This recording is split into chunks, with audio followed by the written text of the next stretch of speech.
নেন, আপনি এখানে একটা সই করেন।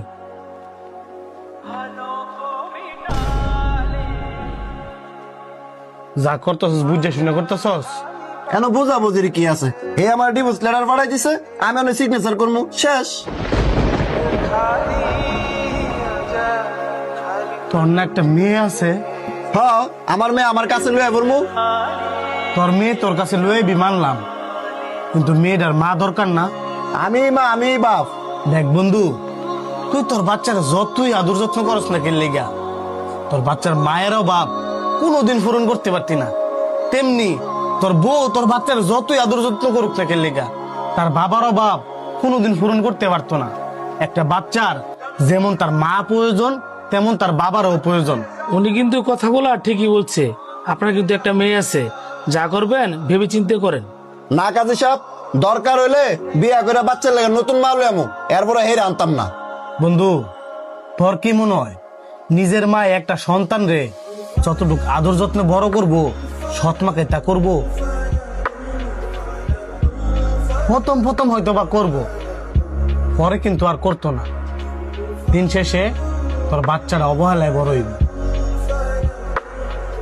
তুই যদি অনেক ডিভোর্সটা দিয়া দেস, তুই বিয়ে করলে নতুন একটা বউ পাইবি, তোর বউ বিয়ে করলে নতুন একটা জামাই পাইব। মাঝখান থেকে তোর বাচ্চাটার জীবনটা নষ্ট। সে না পাইব তার বাপ, না পাইব তার মা।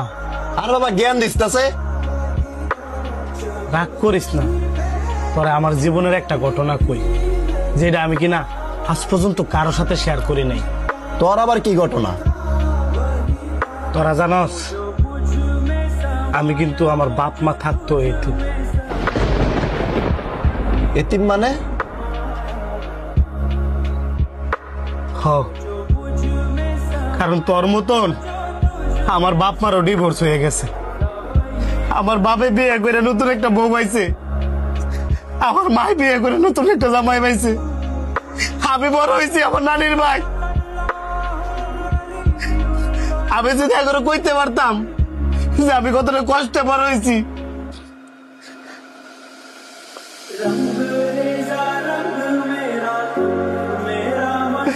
আমার বাপ মা থাকতো, আমি বাপ মার ভালোবাসা ছাড়া বড় হয়েছি।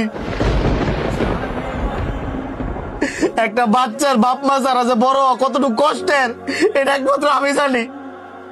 একটা বাচ্চা যখন আমার চোখের সামনে দৌড়াইয়া তার বাবার কোলে উঠতো, আমার কলজাটা তখন ফাইটে যাইতো। ছোটবেলা আমার অনেক ইচ্ছে করছে আমি আমার বাপ মা ঘরে কই। তোমরা তোমাদের জেদের কারণে ডিভোর্স দিয়ে দিছো, আমার কি দোষ ছিল?